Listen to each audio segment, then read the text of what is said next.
Back in 2012 to 2014, I was married to a legit man-child. We met online in a video game when I was 20 years old, and he was 28 years old, and were engaged very quickly due to him being in Canada, so we weren't able to be together. I researched all the options for us, going both directions, and circumstances best lined up for him to immigrate here, and the only real option to do this was by getting married. Despite us marrying quickly, I told him if we do this, we do this. The commitment was real to me. Ride or die. It's worth noting that not only was I young and thus dumb as a box of rocks when it came to choosing relationships, I was also extremely socially awkward and very physically unattractive. Additionally, I have a lovely myriad of fun mental disorders, undiagnosed and unmedicated at that time, that make me especially susceptible to being blinded by any kind of male attention. We had an extremely toxic relationship that was chock full of red flags from the very beginning. I found out during the trip to see him where he proposed to me, his computer password was another girl's name. Yes, I should have run then, but I was in love, blah, blah.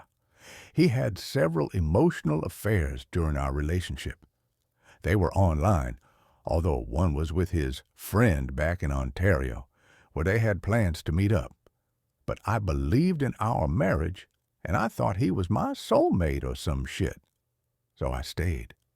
Anyway, in 2014, we had been married for a little over 2 years, had moved to a large city, and I had been finally starting to get my shit somewhat together. We both were working full-time at low-wage factories or fast food jobs, but I started obsessively learning personal finance and had a plan to dig us out of debt. I was back in college working towards my degree to try to get on a solid career path. I was medicated and working hard on my mental health. I knew the kind of life I wanted and had really started to see some light after many dark years that I didn't think I'd make it. He was taking a couple college courses here and there, but not really dedicated. He was always superiorly lazy, only doing the bare minimum and continuing to spend his days playing video games. I'm not against playing video games by any means, but this man had over 3,000 hours logged in one game, not including anything else. It was a problem. I'm a pretty big control freak and built a passion for finance, so I naturally took control of our finances and expenses. I made sure the bills were paid. We were working on our debt, had up-to-date insurance, etc., etc. I'm pretty smart with that stuff. We were both on everything. Of course, BC, we were married, but I had all the logins and managed everything. This is important later. Skip forward to fall 2014, I found out he was cheating. Full on. He met a girl at work. He was a dishwasher at a local chain restaurant, and they began an affair. When I found this out, it was especially hard, BC. I found the messages on his computer. He already was one of those cheaters that would break phones and shit when I got suspicious, but this time I wasn't even trying to snoop. He left his FB open on his computer, and the messenger was chiming.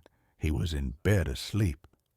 So I got to read all the messages to this girl about how much he hated me, how horrible I was, how he misses her body, how he wants to have a baby with her, etc., etc. I found out they even had sex in our bed, which I'd worked so hard for us to save for, and was the perfect bed. So that felt like a hard slap in the face. It was rough. I confronted him. He admitted it immediately. When I asked what we should do, I still didn't want to break up. He said we should probably divorce. So that was that. That was in October 2014. We lived together at the time in an apartment and shared the one car we owned together, so we had no way to physically separate at the time. I went through the various grieving stages, flip-flopping from anger to acceptance and back. So, although living together with your cheating husband while he's still seeing his mistress, we were amicable half the time. So I got to learn about this girl. She was 18 years old. He was 31 years old, lived with her parents, with no car. I still recall him telling me with a big grin on his face how, when he met her dad for the first time, he really was a man-child, maturity of a 15-year-old, and he looked about 25 years old. I laughed hysterically upon hearing this as I asked him, "Does he know you're 31 years old?" "No." "Does he know you're a dishwasher?" "No." "Does he know you're married?" "No." What a prize! He even had the audacity to ask me once to give him a ride to her house. I had full control of the one car of ours, BC. He could walk to work, and I had to drive. And BC, he had no room to demand anything. But it wasn't always amicable. The anger came back, of course. During one such non-amicable period, I wasn't speaking to him. I was in full mourning, crying constantly and filled with rage. There was one day in particular, he was blowing up my phone. I didn't answer or listen to his voicemails, so he showed up at my job. I was livid, tried to keep my composure while I nearly screamed at him to get out while he pleaded to just talk to me. He left. It was the next day, I think, that I got an email from our car insurance provider saying our policy has been updated and here's the new premiums. My email was the only contact email, so I'm updated with any changes. What? I logged in and found a new car had been added to our policy. Confused as hell, BC, he didn't have any of our login info. I called them and found out that he had called our provider and added a new car to our policy. He's a full policy holder, so he had every right to do so. I called him immediately to ask him what the actual fuck. He said he had tried to talk to me about it. He went to buy a car and they said he needed insurance on it. But he couldn't get a diff company, BC. He was already insured through ours. Which I still find odd since that doesn't make sense, but whatever. I asked him how the fuck he even got a loan for a car since he makes shit for money and had only been working there for a short period. He had a co-signer, new girlfriend. Apparently, the 18-year-old was old news. What kind of idiot co-signs a car loan for a BF, let alone a new married BF? Needless to say, I was absolutely beside myself with rage. His new car raised our premiums, and I'll be damned if I'm going to pay more money. So, I had an idea. Opportunity for my petty revenge. I logged into our insurance portal and changed the coverages. I dropped every single coverage for his car. I found out through messing around with it that by keeping his car on the policy, it actually charged me less than the original premiums due to multi-car discounts. So I left it on, but he had no collision, no comprehensive, no nothing. He wasn't notified of the change, BC. I was still the contact on the account. This is where karma came in. 5 days after I changed the coverages, he was in a car accident.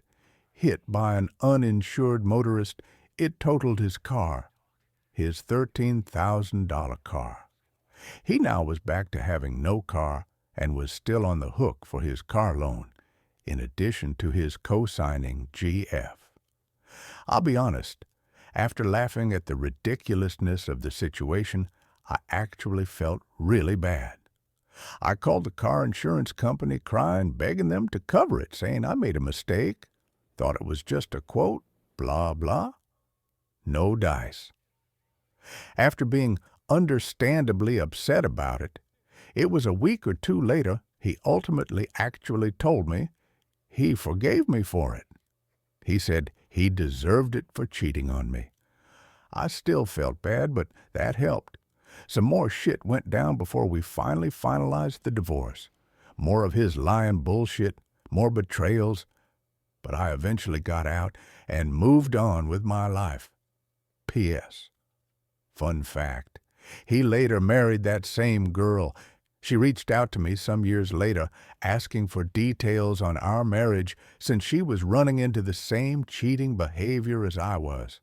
I was honest with her, genuinely felt bad for her. I gave her all the info she asked for and the advice to run. She and her daughter, 10 years old from prior marriage, deserved better. I guess she didn't take my advice, BC.